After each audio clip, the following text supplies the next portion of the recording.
Okay, great. Okay, great. Wonderful. Ebissé, whenever you want to start. No, jij begint. Ja, ik begin gewoon? Alright. Ja. I'm going to start in Dutch, that we're going to conduct the conversation in English. I'm going to switch to English in my introduction, okay? Alright. Okay, there we go. En welkom bij Dipsaus, het programma voor en door vrouwen van kleur en iedereen die geïnteresseerd is in een ander geluid. En dit is alweer aflevering 52 en we hebben een hele speciale uitzending. Het is dinsdag, het is vandaag 30 juni alweer. 30 juni. Deze speciale uitzending is opgenomen vanuit Philipsburg, Sint-Maarten, vanuit Amsterdam en vanuit New York City. Mijn naam is Anousha Nzume en ik ben heel erg blij dat we de kans krijgen om eindelijk dit hele belangrijke onderwerp te bespreken. En wel met een ontzettende bijzondere gast over de schandalige manier waarop de Nederlandse regering met de eilanden in de Nederlandse Antillen omgaat. En helemaal nu tijdens de coronacrisis. En mijn naam is Ebissé Rouwgaan en even een huishoudelijke mededeling. Vergeet je niet te abonneren via dipsaus.org. Daar zie je de relevante links naar iTunes, Spotify, Stitcher en Overcast. Laat ook alsjeblieft een recensie achter op iTunes, dat vergroot onze zichtbaarheid. En abonneer je ook op de nieuwsbrief van Anousha, de Dipstaatjes uit New York, waarin zij een inkijkje geeft in hoe het is om in de VS te wonen in deze roerige en heftige tijden. Jullie kunnen ook natuurlijk op onze nieuwsbrief abonneren voor de playlist, de Dipsaus exclusives en de essays.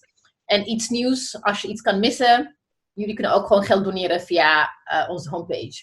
En last but not least, Mariam kan helaas niet bij zijn vandaag vanwege haar werk bij de Haagse Stadspartij.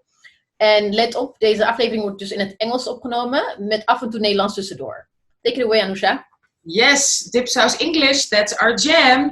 Okay, as we mentioned earlier, we're going to conduct this interview in our own special English. And the reason, dear listeners, is because we have the pleasure and the honor of hosting the Honorable Prime Minister Silveria Jacobs of Sint-Maarten. Sint-Maarten is a constituent country of the Kingdom of the Netherlands in the Caribbean. And of course, we are not finished. Our podcast is one of our first guests we had in our podcast. We're so happy to have him here. He's an amazing visual artist, writer, performer, and from Sint-Maarten. His name is Quinsy Gario. Hello. Hey, thanks for welcoming me in. Thanks to having you here. There's so much to discuss. We're so happy to have the Prime Minister. Welcome in our program, Mrs. Silveria Jacobs. I'm going to have a short introduction by Quinsy to explain to us, in short, what is our relationship now if you look at the Netherlands and the former, Antilles, islands. What is the situation right now? Well, I mean, it started, you could say, in 1954 when we got the Kingdom Statute, and officially the islands, so Curaçao, Sint-Maarten, Aruba, Sint-Eustatius, Saba, and Bonaire, together with Suriname and and West Papua, were part of the transition from the colonial period to decolonization, because the UN forced the Netherlands to let go of its colonies. Now, in 1962, Indonesia took over West Papua. In 1975, Suriname gained independence. And in 1986, Aruba became a separate country within the remaining understanding of what the Kingdom of the Netherlands was. That led to a couple of votes within the Netherlands Antilles, which led to the dissolution of the Netherlands Antilles in 2010. So for the last 10 years, we now have a situation where the Kingdom of the Netherlands consists of the islands, Sint-Maarten, Aruba, and Curaçao, and the Netherlands. And then Bonaire, Sint-Eustatius, and Saba are what they call openbare lichamen, which is a term which I find kind of, it's sexist language. It's presenting territory as bodies. So something's going on there in the language in and of itself. But those are special municipalities of the Netherlands. So they're not even provinces. They don't even have representation in the Senate. They are places where people can get votes so that they can get into the second chamber, into the parliament, but not into the first chamber, which is interesting when you think about it. And now what's happening is that in 2010, the Netherlands also forced upon the islands a committee for financial oversight, something which already existed also for Aruba. But what they've tried to do now is they've tried to present this committee as independent, but this committee is actually financed by BZK. So all of the recommendations that come from this committee actually, you can say, come from the Ministerie of BZK. And with that then also comes this idea that the notion of internal autonomy, which was promised and which was actually guaranteed because of the Kingdom Statute, is now in danger. So we are actually going back to a situation where this cabinet is forcing the islands back into a explicitly colonial relationship. And I think there's also something else coming up, and maybe Prime Minister Jacobs can tell us about that, because they've been talking about another entity that they want to implement. Minister Jacobs? Yes, good morning, good afternoon, good day all over the world. It is, first of all, my pleasure to be with you young people in this forum, to be able to spread the word of what Sint-Maarten is currently facing. In fact, what we in the islands have been facing for quite some time. It coincides very nicely, I think, with an awareness all over the world of Black Lives Matter. I'm not stating that any, race is above any other, in the sense that Black lives matter more than any other race. But anytime you have these type of things, it's because somewhere there has been a press down. When you talk about women's rights, it's because women didn't have rights. You talk about gay rights, it's because gays didn't have rights. When you talk about Black Lives Matter, it's because Black lives have been kept down for centuries. And after that enslaved period, the institutionalized colonialism continued. So sometimes without us even knowing it, we were just walking along in the paces of what has been predetermined for us from that colonial period. So segue to now, where Quinsy explained it very, very well. There was in 1945 a decision, but it was a reluctant one, I believe. We have had Caribbean people that fought in World War II. We have had, Caribbean people of color that have been in the trenches all over the world for this kingdom. And still we see that we're not treated in any way equitably, because I know they definitely don't want to treat you equally. They say we're much bigger than you, so you cannot have a say in the things that happen in the Netherlands. For instance, we've had big disputes about the dispute regulation over the past 3 years. So that was another construct that was supposed to assist us to be able to at least have somewhere to go when there is an issue within the kingdom, especially from our side towards the Netherlands. We have representation in a Kingdom Council of Ministers, but it is such a small minority that you can be told, that gaan we niet op in. We're not going to even discuss that.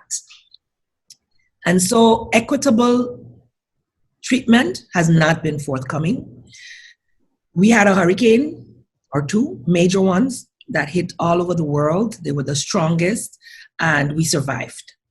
We were promised assistance as a grant. It turned out it's a loan. Fine. A loan means you have to pay back some money. Not that you are being told, besides paying back the money, you must do this. So getting into your operational organization. Because we don't have another choice, we cannot go outside of the Netherlands for funds without the Netherlands giving the say-so and the go-ahead. We are forced to accept then these conditions. That was in 2017. It caused a fall in government.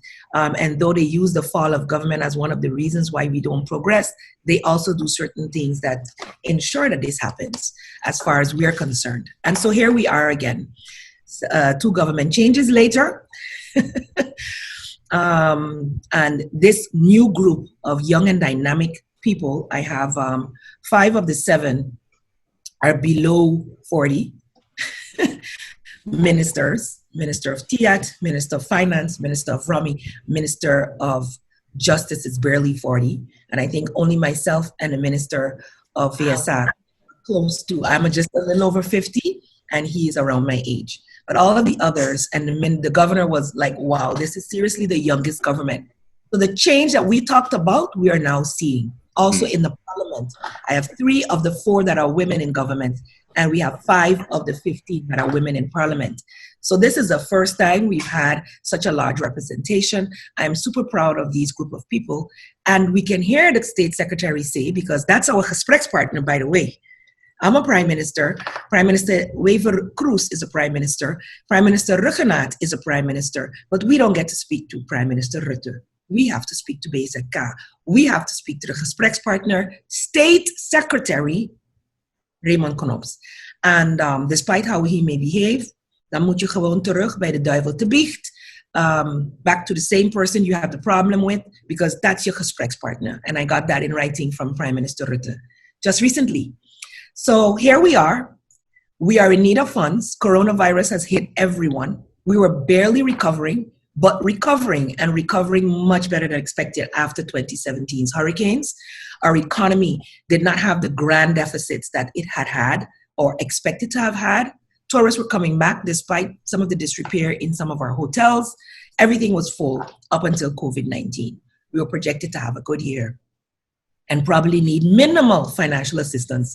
And we haven't even had that discussion as to what would have been our financial assistance pre-COVID for 2020. Because guess what? The 2019 promised funds only came in April after COVID. Because, okay, even though the RMR decided, yes, we must have the 2 months reserve and the Netherlands must subscribe to that and give what is promised for 2019, we did not receive it under the condition that we cut salaries and pass our pension. And why, if I may ask, Minister, why is that such an important thing to the Netherlands, that salaries are cut and that pensions are minimized? Why? What is the reasoning behind that? Because they keep telling us, the islands have to get their books in order. What is behind that mechanism? Quincy mentioned the CFT of the RFT, the Rijksfinanciële Toezichtwet. It's a consensus wet, which Curaçao, Sint-Maarten, and Holland, Curaçao, Sint-Maarten, and Holland signed on to. So in our moving away from this Netherlands Antilles structure, financially, the governments at the time did not have their things in order, so they agreed to that under the conditions that you get through 3 years of good financial management, it will be lifted. And 2015, 16, and 17 would have been our 3rd year of really balancing, doing much better. We had not been utilizing any Dutch funds from 2010 moving forwards. We had been truly economically and financially self-sustainable. We had our loans via kapitaaldienst, pay at 2% interest, no problem. Instead of just that now, in 2017, Integrity Chamber and some other, I believe, voorwaarden that related to justice and immigration and were added. Technical assistance were sent, etc. But from then to now, little or no progress. So now, Quincy already said, they're coming with another entity. However, we don't know anything about this entity. But you are asking about the pension. When we went in February 14 to the RMR, we argued very well and negotiated with BZK to take the pension off of the voorwaarden list. And we gave a initiative that we would cut our own salaries, no problem. But that has been promoted for the past years, that, oh, you're a small island and you're earning too much. Also being promoted is that you're a small island and 5% of the community or 10 is having big salaries and the rest of the population is starving. Completely erroneous. We have a thriving economy. We have what they call the $1 billion economy on front and back streets, businesses, Caribbean travelers from all over the world. We just needed to be able to tap into all of that better in terms of tax compliance from our businesses. What do we need to do that? Investment. What is being withheld? Investment funds. So you're being in a cyclical negative movement. You want to improve. Just so I understand, so you cannot get the investments because you need the approval of the Dutch government. Right, so, and they approved it. Hey, afspraak is afspraak, maar alleen als het van de Antillen naar Nederland toe gaat. Because the afspraak was in 2019 that we would get up to 70 million in approved laning to be able to assist with the fixing to a prison, which they were getting a lot of backlash about after the Corallo case, as well as to assist in fixing financial management. So getting the things in place for the Department of Finance to be able to capitalize better on the funds that are flowing through the island. And that fund was not realized up until this day. Every time I have had a bilateral meeting with BZK, we have asked about it and it has been pushed aside. The new thing is the... Yeah? No, what reason do they give you when they push back the... They don't give any reasons. They act oblivious. They pass it off.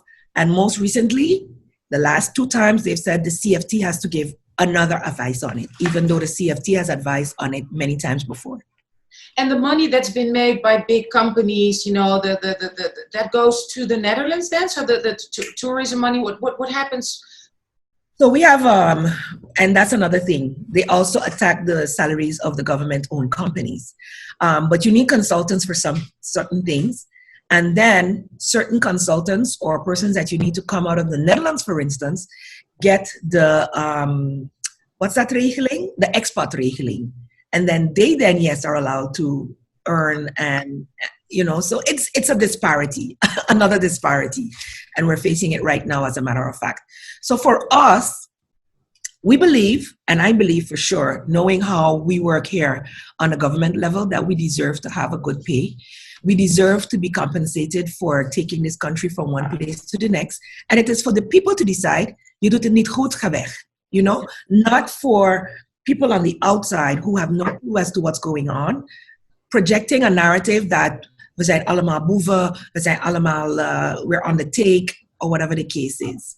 Our salaries are pegged to the highest civil servant salaries. So when our salaries have to change, also those persons will have to drop. And all of this has been explained over and over again within the way our law is constructed. We do not have any of the secondary benefits that they have in the Tweede Kamer or over there. You just have your salary, you have access to a car as a minister. The members of parliament do not. And we get, you have certain expenditures. We've cut along those lines so that we are 25%, just like they asked. And in so doing, we have dropped below the highest earners in our organization. But the fact of the matter is, this CFT structure was something that is already there to give financial toezicht. We have a representative there. But in the February or March advice to the RMR, the Caribbean members of the CFT wrote their own letter stating that their opinions were not taken along in the advice to the RMR. So there again, you have representation, but it's only in name. Je mag babbelen, but who's signing off is the chairman, and the chair is representing the Netherlands, is, as Quinsy said, representing BZK. So we would like to actually get away from this and hear, what are we hearing yesterday now? Aruba's being told, if you want to get that money, then you also have to come under this RFT, because Aruba was autonomous before this RFT was in existence. They did put the say AFT for Aruba, but it doesn't have the same power and strength as the RFT. And now Aruba's being told, do that. And I'm like, should we now write a joint letter? Because for me, together we are stronger in combating some of the injustices coming our way.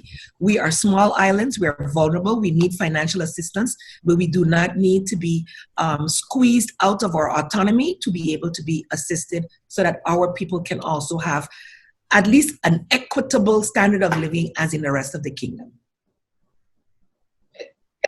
So 100% and totally clear. And this, so again, just so that everybody understands, this is something you as the Prime Minister cannot even discuss with the Dutch Prime Minister.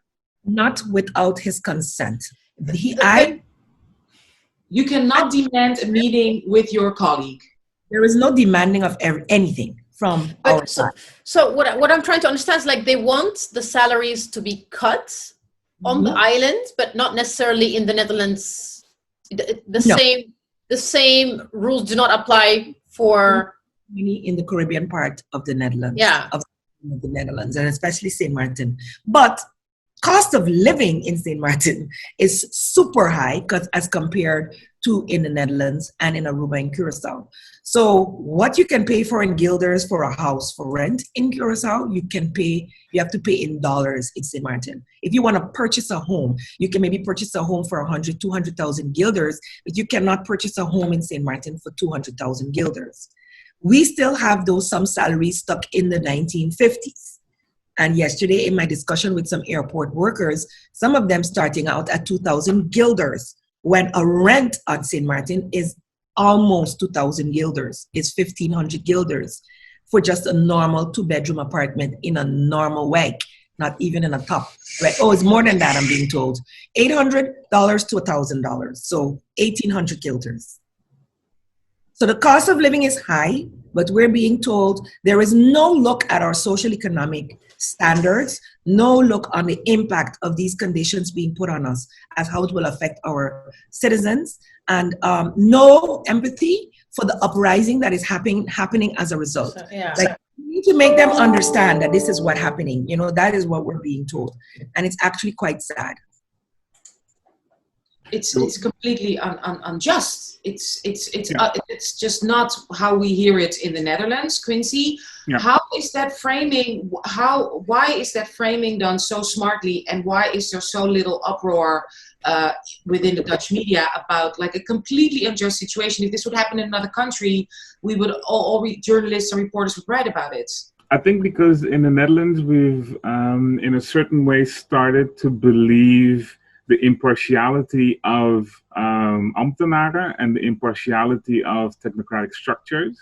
So we've been led to believe that none of this is ideologically driven and this is the only way out. There was a recent interview with the ex-director of the Centrale Bank of Curaçao, Elmsley Tromp, and he pretty much laid out that since 2010, so since 10-10-10, the policy framework of the islands has resulted in economic stagnation. So with that, and with all the decisions made and pushed down the throats of the islands, it has made it structurally impossible to balance the budgets. So there's this weird idea that by cost cutting and austerity measures, all of this is supposed to lead to economic reform. That's actually not the case.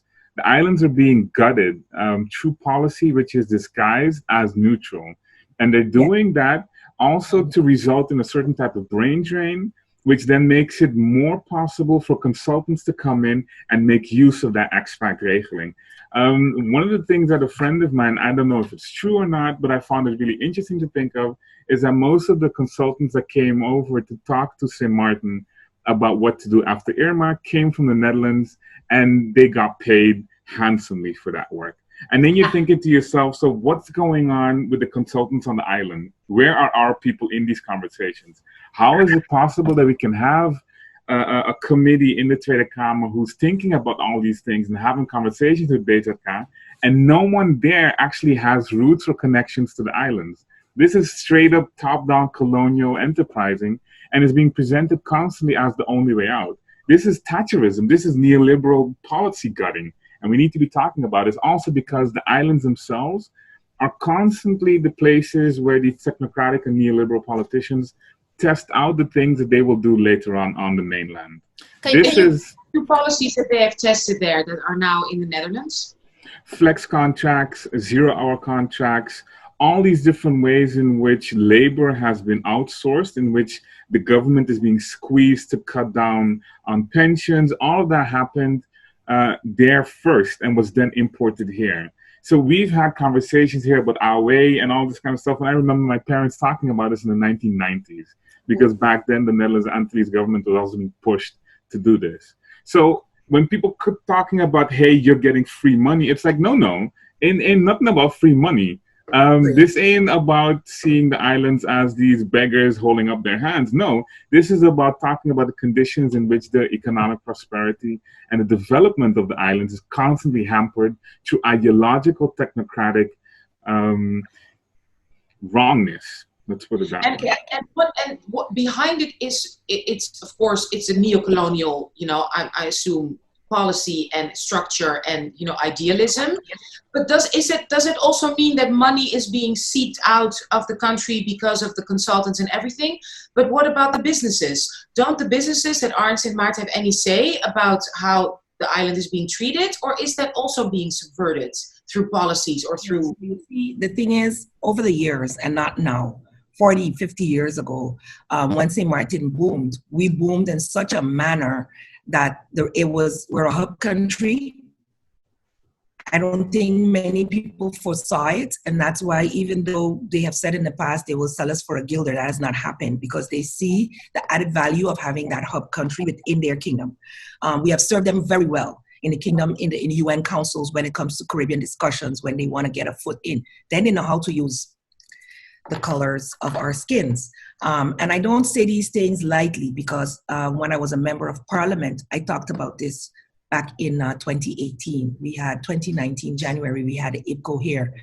And, you know, we were getting that same rhetoric from the same two members of the second chamber.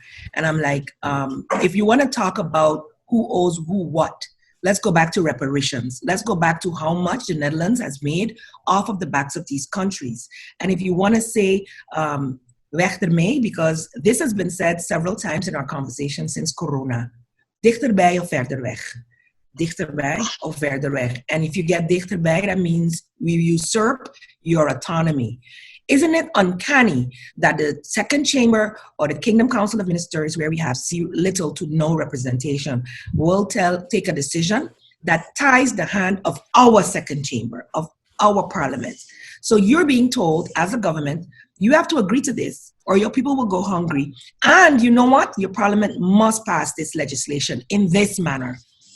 So it doesn't matter what your debate says. It doesn't matter how the sentiments, it doesn't matter what the SER says. It doesn't matter what the ombudsman says. This has to be passed in this way. And that is something that goes totally against the autonomy of the country. And that's why we raised our concerns from the beginning. May 12th, when this entity was thrown out, it was thrown out. Je moet hier ook instemmen. And we said we will only agree with these things despite us not agreeing with the conditions as is, as long as our laws are not trampled on locally, the kingdom laws aren't trampled on, as well as international laws. And our members of parliament and other interest groups are now looking to see what all laws are being trampled on in this, because it is clear that you tie the hands of parliament, that's already a no-no. You're putting a time limit. Everything has to be by tomorrow, July 1st. And your entity isn't even known by July 1st.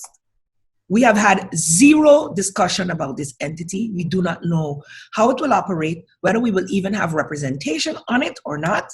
And we're being told it will be a zelfstandig bestuursorgaan out of BZK, and everything most of what we're doing now through BZK will go through this entity. Sounds like a whole new Netherlands Antilles to me. Can I ask a question?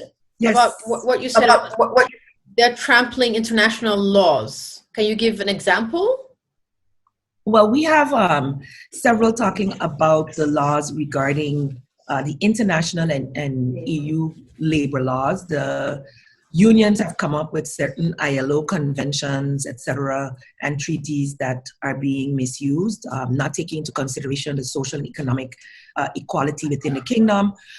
They feel that certain things, like you mentioned earlier, are being exacted here while not in the rest of the kingdom. From Parliament side, we are talking about the decolonization process not being finished. I don't know if you've heard our MP, Sint-Maarten Helliger, she's pushing that. That we have a gentleman who is pushing the anti-poverty platform and really speaks up for the seniors, Mr. Raymond J. Seroen. He is talking about certain equalities that should exist in laws, which Sint-Maarten does not have, and that the Netherlands is actually obligated to assist in these things, and we should not even have to beg, ask, or pay with or the hides of our skin or pay with these conditions, that it shouldn't even be a debate. That is who we are connected to. And as such, if anything is not up to par, that the Netherlands actually will get the blame and the responsibility. So as such, they should be paying for it and assisting us without the squeeze. It's just, it it's just listening to all of this. I mean, I knew, but it's just unbelievable. And again, what I want to state is that if this would happen in any other country, we would know so much more and write so much more about it. Quinsy, you wrote an incredible long read for us. Ebissé, why don't you introduce it? Yeah, let me find my, here. It was last October. Quinsy wrote a long read for Dipsaus about the gentrification and new construction projects that displace the local population of Curaçao, while the kingdom and the investment, the private companies are trying to siphon away the profits from the island. And that's something that you wrote in October of last year. And now, as we speak, the Dutch government, the kingdom, wants to impose harsh austerity measures on an already struggling economy. And then there's unrest, and then they proceed to send in the troops. Can you tell us briefly what's going on in Curaçao and what led to the current situation in Curaçao? I mean, it's the same rules which are being imposed on Sint-Maarten, which led to that there.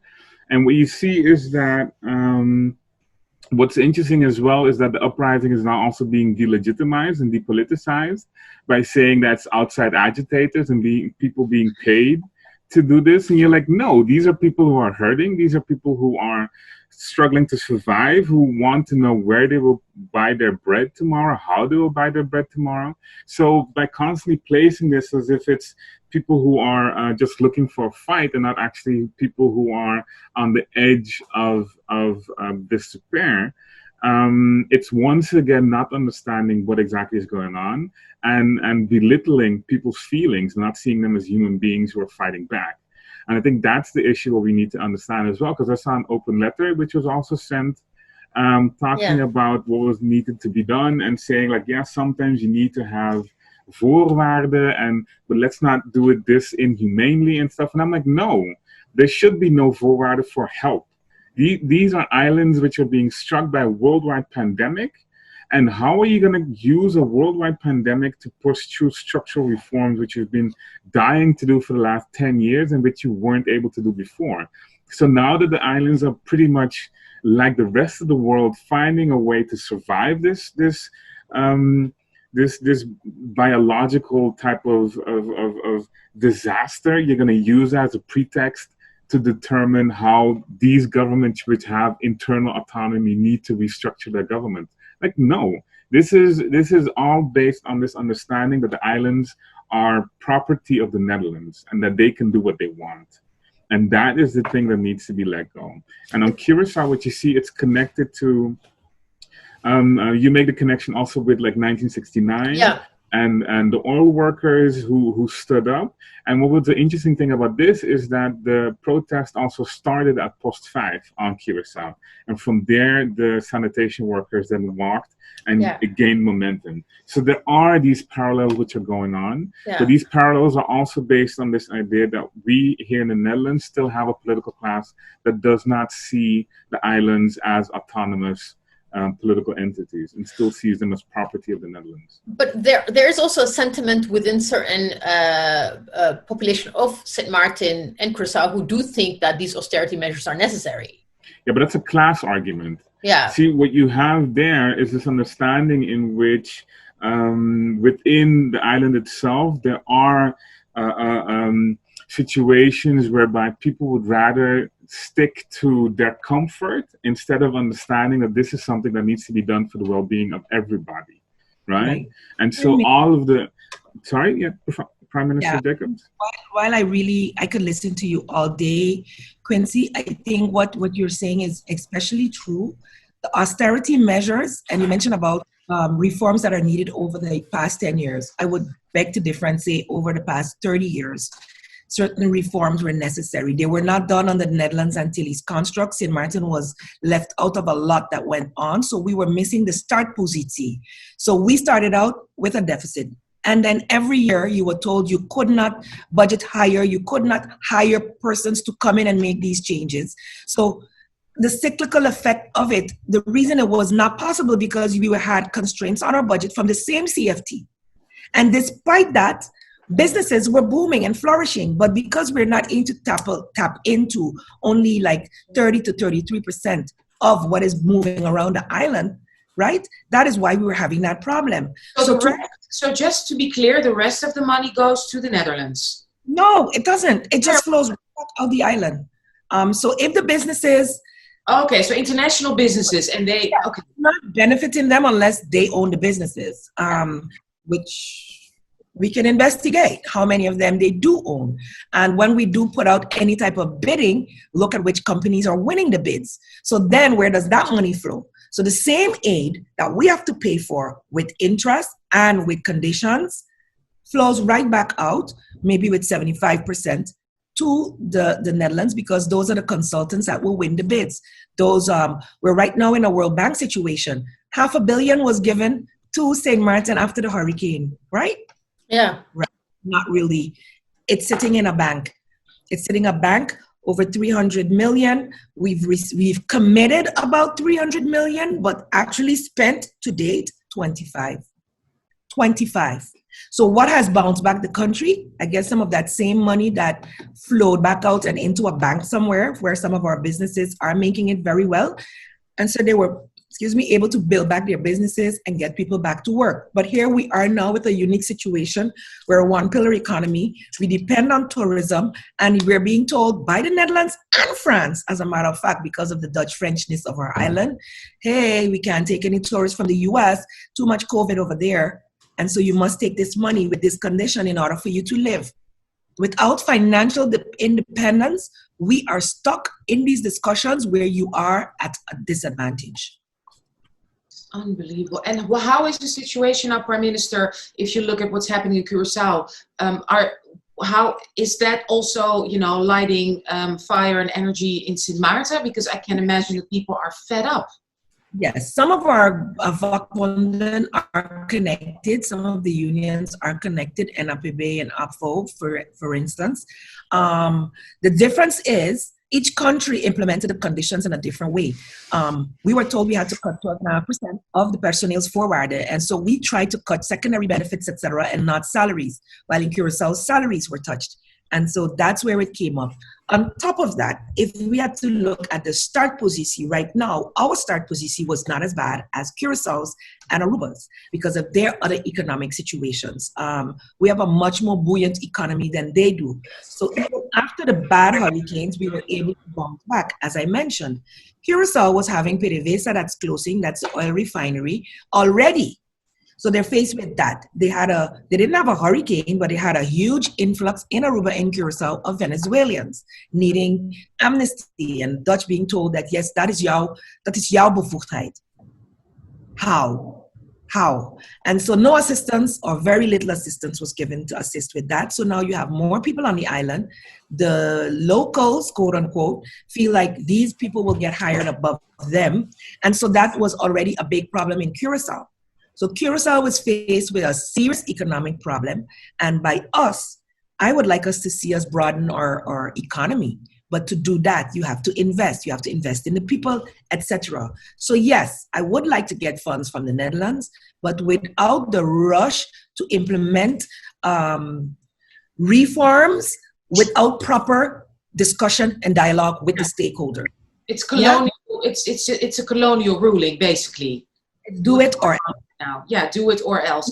So because we know we're so grateful that you're spending time with us. You have a very busy schedule. A lot is going on right now.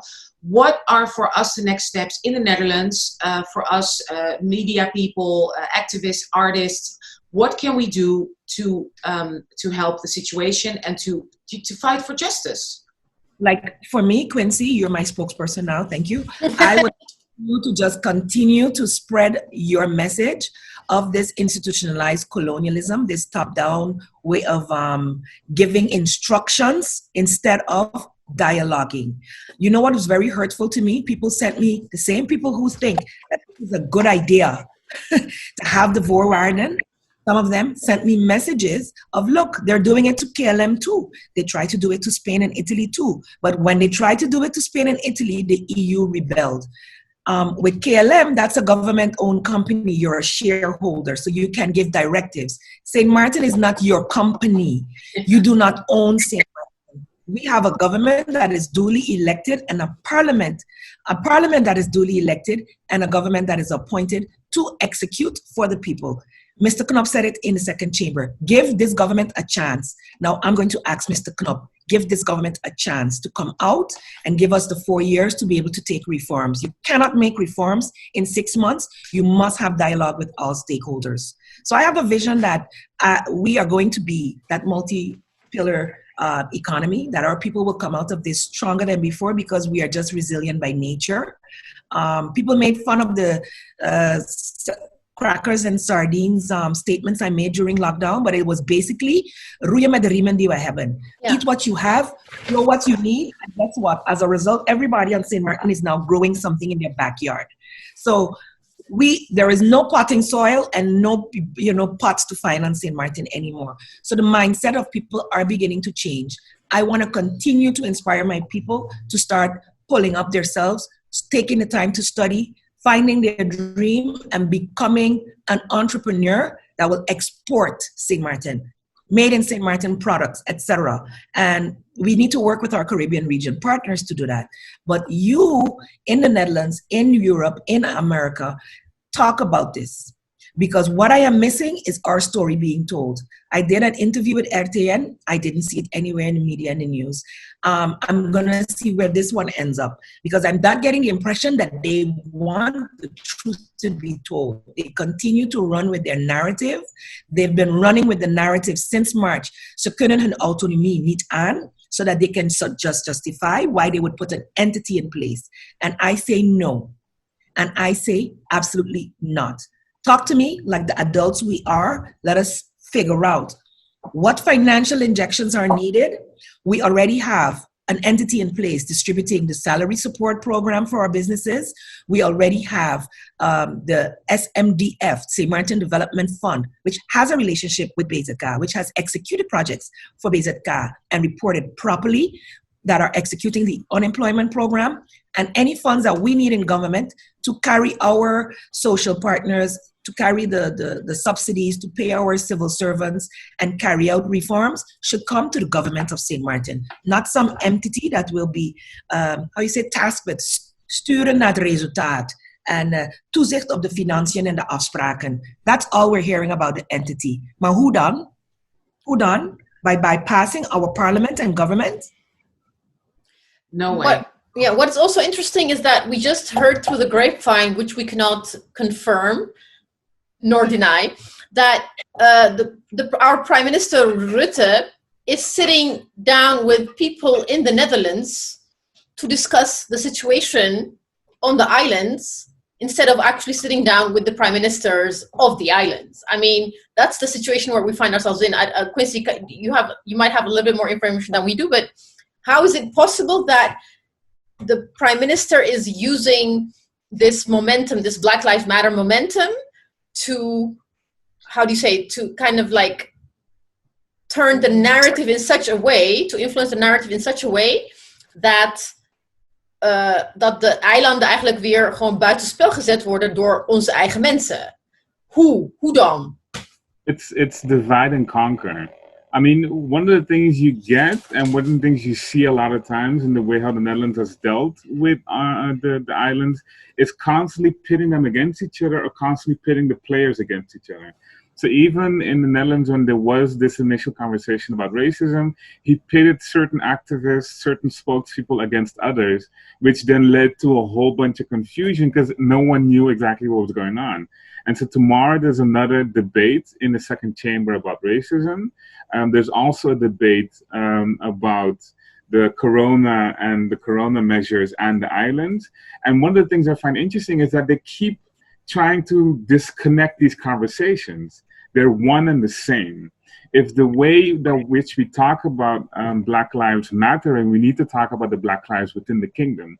We need to talk about the ways in which, as Professor Bonilla Silva also taught us, today we can have racism without racists because of the way in which policy is instituted and designed to make it seem as if it's all technocratic and neutral. That's not the case. And so I know there are a couple of people who are going to be sitting down with Rutte tomorrow, activists who are connected to Black Lives Matter. And I find it constantly interesting that he's inviting these people in there while he should be having a conversation with the prime ministers. He should be having a conversation with the people who are going to be affected by his ideological choices. But he's running away from that so that he can say, I've had conversations with Black people. Like, no. But why are these activists saying yes? I think maybe they think they can make a difference, but the thing that we need to know with Rutte is that even though he was vervolgd and basically indicted for racism, he still became prime minister. Like, this man has tricks that some of us don't even understand. He's 10 steps in front, so there's no way that you can go there and sit down and not think that you're already part of his game. I mean, when he did the interview, or when he had this conversation with some of these activists, he also had an interview for Jeugdjournaal. It was a media blitz. He's seeing all these people stand up in all these different cities, and he's afraid for the electoral damage in March next year. And so the thing that we need to do is constantly press upon the people who are going to sit there like, hey, if you're going to have a photo op with a convicted racist, at least go there, with a little bit of information to know what you're talking about. And a convicted racist who is still standing behind that policy, just to be clear, and a prime minister who was against supporting other countries within the European entity, and a prime minister who blocked having 500 children in dire need, blocked entry to our country. 500 children. During the Corona crisis. This is the person. So the person who's at the Jeugdjournaal, talking to children, being charming, is the same person who blocked the entrance of 500 children during a worldwide health crisis. People have to be really clear about who this person is. Exactly. Yeah, and I think in our case, we are a multiracial community. And that's why sometimes when you talk racism in Sint-Maarten, it's always been so subtle that only now some people are starting to see it. We did have a discussion at some point on colonialism in our education system, etc. And so there are many ways in which your beliefs can be brainwashed, let's just say. So I would like to say that though we are running out of time, I need the narrative to continue from the real perspective of what's happening on Sint-Maarten. Sint-Maarten is not a land of thieves and boeven. Sint-Maarten is a land of people trying to make it on their own. Very proud people. We have a very big problem asking for help. And I am only still asking because there are people who need the assistance to move over, to roll over. And every little bit of help, even the little that you have, the people on Sint-Maarten will give to help someone else who is in need. And so it really hurts that we are being squeezed out of our autonomy that was so hard fought for. And they know, even in their own reports, that Sint-Maarten can come out of this very strong. And even before Prime Minister, I'm so sorry, but it's not even a question of help. It's a question of legal normal structure of a financial structure, which it's not a donation. It's not even help. It's not that. It's a loan. It's a business deal. So I think we should change that narrative completely and stop calling it help. If you have to pay back given interest, it's not help. Help is if I give it to you, and if you give it to me, that is help. Exactly, and that's why we're totally against the conditions being attached to this loan. The lane for we can live with. They gave us 2 years to start to pay back, and we can live with that, and we can discuss whether economically we can pay back in 2 years. Great. We want to give us technical assistance to get certain reforms done. Fine. Let's discuss that on a ministerial level, minister for minister, or council of ministers to council of ministers. But to come with another entity is unacceptable. And I think that we as Caribbean countries have to band together. I see now the more of the willingness of Aruba and Curaçao for us to do that. I did ask already 2 weeks ago, let us write this letter asking more about the entity, but they were afraid of backlash. But here comes the backlash even when you are the goeie kinderen van de klas. So for me, I'm honest, I'm open, And I want the people of the Netherlands and the rest of the world to understand that we have capable leadership here, willing to put reforms in place, but not with all these extra conditions and those timelines. We want the opportunity to be self-sufficient, and the loan will be paid back. Just let's get it done with respect, going backward and forward.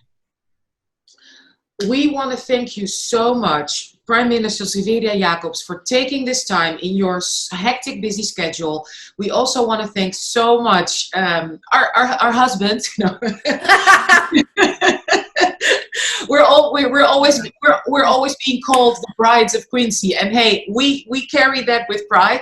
We want to thank visual artist, activist, writer, performer Quinsy Gario. Thank you so much for being with us. This is such an important conversation. You are our hero, Prime Minister. You're like a power woman. We're going to do everything we can to get this out into the media. We are not giving up. Black Lives Matter. So this is part of Black Lives Matter. Ebissé, why don't you take it away? And I didn't even have like a proper send off, but it was really a pleasure to have you here, and I hope that one day we can all see each other on the island. That would be like, yes, in an ideal situation, yes, we can all celebrate together. Yes, definitely. We pay back the damn loan. Yes. Small islands matter. Small islands definitely. Small islands matter. Absolutely. Gorgeous island. Thank you so much for your time. Thank you, Prime Minister Silveria Jacobs. It was an honor and a pleasure. Well, thank you so much.